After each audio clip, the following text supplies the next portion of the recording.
Broxfield Bullhead track upgrade part 2. It's only a day later and I've done a bit more. Quite pleased with it. I've set the second track of the two main lines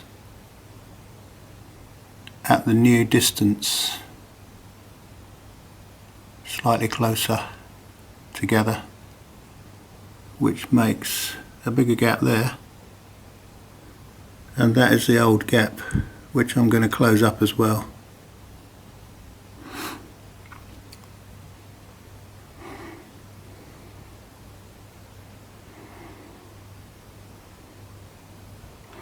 I have been asked about joining Bullhead track to code 75, and there's not a problem.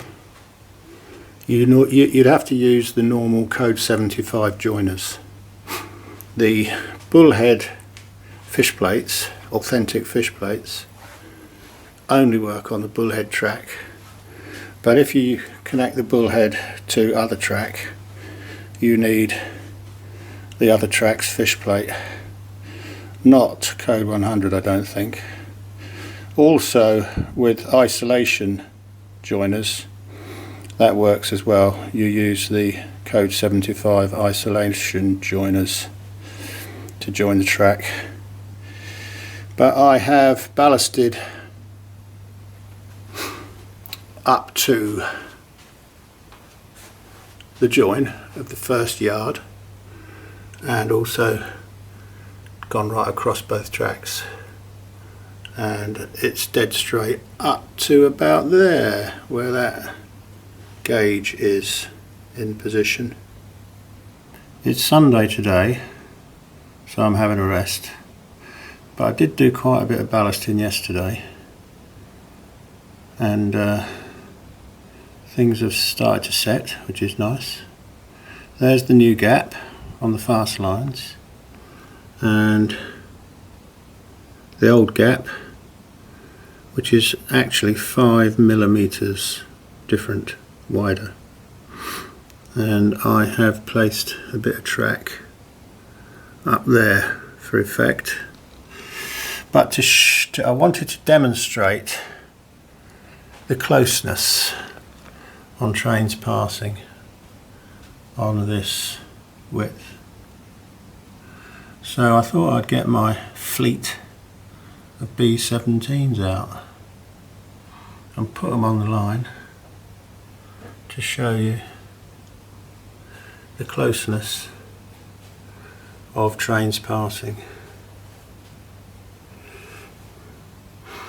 And of course there is a B2 Norwich City, but the other 5 are all the Hornby B17s, 4 of which have all been enhanced with some weathering, crew, coal, route indicators and stuff like that, except the very last one to arrive, which only came a few weeks ago, Barnsley.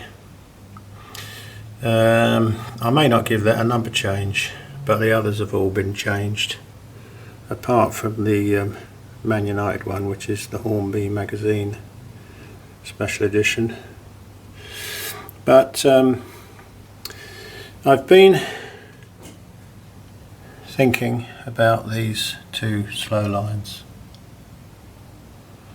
and I think what I'm going to do is put the inner track to the new width on top and leave the outer track as it is, because of the problem with the scissors crossing up here. The height difference wouldn't be possible to accommodate it. But this is a plain, the inner track is a plain line, so I don't think it's going to do any harm. And the look, particularly with the extra width between the two sets of tracks, I think is more authentic without a doubt. I've had a couple of comments about my method of ballasting, suggesting it's a painstaking job. To a degree I suppose it is, but I think modelling in general is painstaking, if you like, especially on your big model where you've got to do repetitive stuff over and over. But I do think when you ballast it wet like this and shape it yourself with a little knife, you can get exactly the effect you want, which is far more realistic than simply spreading dry ballast and then spraying it with the PVA mixture. I mean, you've still got to wait a couple of days for it to dry, whichever way you do it.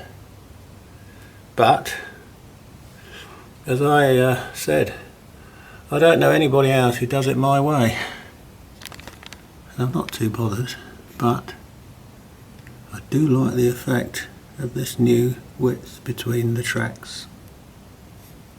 Another day done. I've done some more. In fact, I've come right the way down the inner fast track and started ballasting on the bend.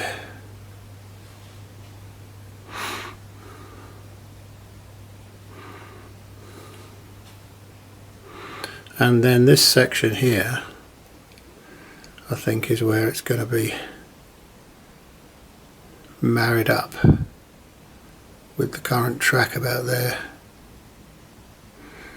It's still all a little bit experimental. I'm kind of making it up as I go along, to be perfectly honest. But I've done quite a bit of ballasting today. I have joined this piece that curves on to the straight bit with isolation fish plates. I had to cut them down and fit them in there. The next one has an isolation in the same spot, but that wasn't too difficult. I've done a bit more ballasting along here. I've left a couple of locos out for effect, and in fact you can see the gap. It's quite acceptable. This is a day later. I've mixed some more ballast in order to fill in from that end down towards this curve, but my nature got the better of me and I've ripped a piece of the original track out. Not the whole length needed, but at this end I've got a natural join in the track, so that's come out. This end I've had to cut the track with the old Xuron cutters. Note I have cut it not exact. I've left a bit of leeway because I was afraid the track might lift a little bit, which it has. So I will tidy it up and try and get the exact length with the next cut, and hopefully the track that's already there won't have any damage and I'll be able to connect the new track to it directly. I've now cut the track back a little further to what I think will be the final connecting spot, and now the tracks are undamaged and perfectly flat, so should join together hopefully without causing any bumpy bits or problems.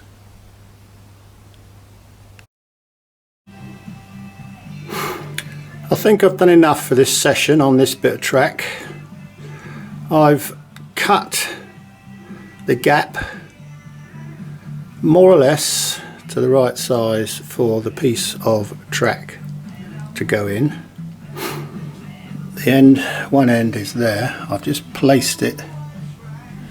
Basically I've dug out the worst of the ballast that was holding the old track down, It's obviously not flat or anything like it, but that is going to join on there. But I'm not going to do it today.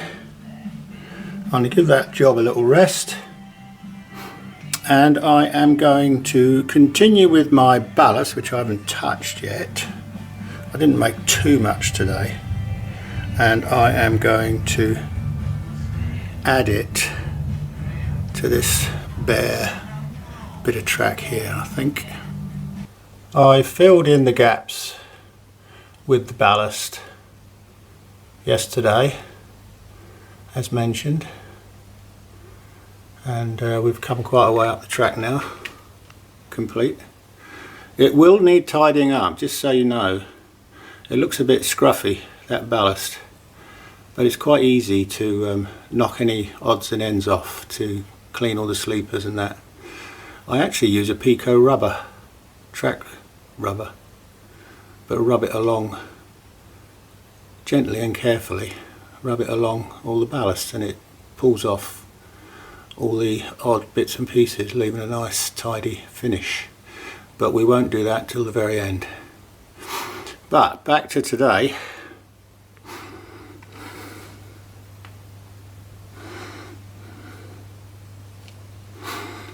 I have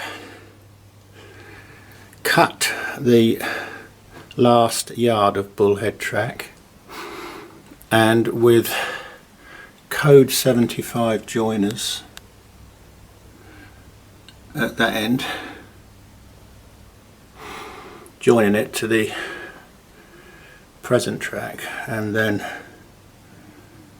underneath here somewhere is the other end.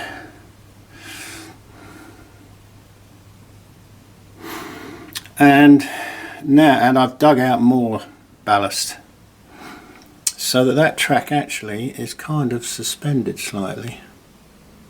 But the most important thing about this join, or these two joins, the joins at each end, is that you don't want a sudden bump or jolt.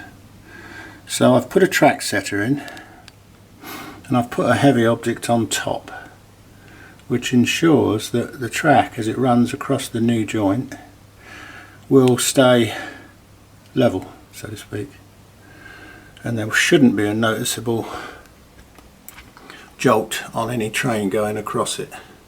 And at the other end I've done the same. I've only put a Stanley knife on there at the moment, but I'll probably put something slightly heavier. Now this track in between actually is up in the air, like you can see it moving. But if I allow that to do that, it should find its own nice gentle level, joining the two bits together. That's the plan. So how do I ballast it? I use extra wet,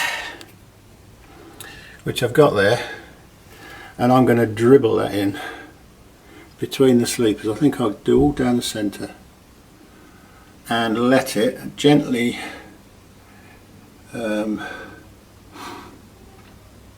sort of coax it in between and underneath the sleepers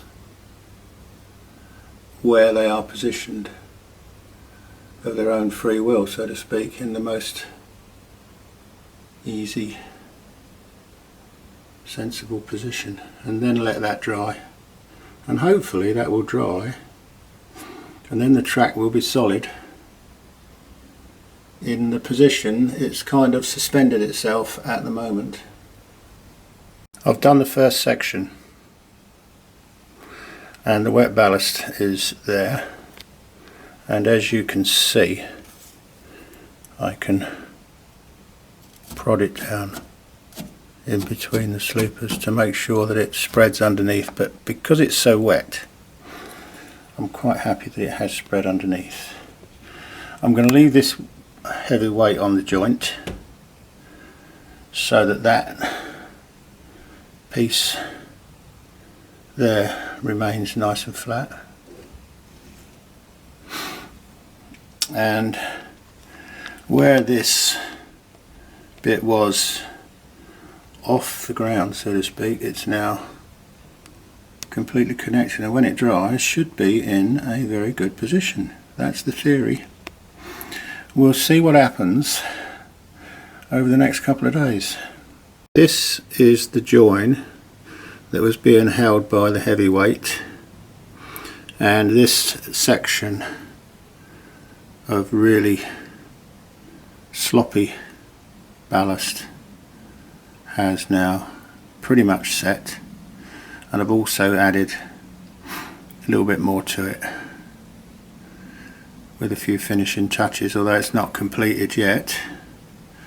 I've also added another bit there, and I have one small short stretch left to do, which has now held itself in position, and although it's off the ground, you can see it when I ballast it, that will be nice and smooth with the rest of the track. The ballast texture varies. That's because I mix my ballast and various different sources that I buy it from, and I'm quite happy to do that because I think it looks that little bit more authentic. Couple of little jobs to do now this track is a fraction higher, is to raise these trajectors for the Royal Mail van. There's one there and one there, and the advanced warning board, which is up here, is too far away, I now know, having seen some actual photographs. That board should be quite a lot closer, so I'm going to dig that out and put it somewhere near this footbridge. Unfortunately, I did make a bit of a mess of this joint where the bullhead meets the Code 75. So I had to cut a piece out, up, only a short piece, up to where there was a joint in the track anyway, and replace it with a new piece with two new joints, which now are nice and smooth. It is a straight piece of track, so it is going to need a slight bowing outwards to be absolutely perfect, but I should do that in a sec when I do the next bit of ballasting. Trial run coming up.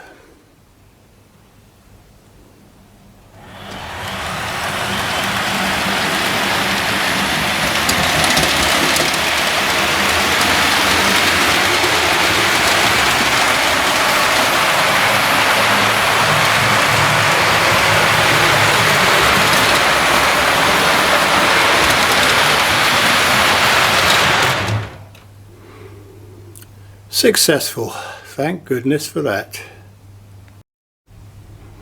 You might be able to see what I've done here. I've wedged a small piece of sleeper sideways into the ground, separating it, or pushing the outer track out slightly and holding it there, and now I'm going to ballast, and that will be the end of part 2.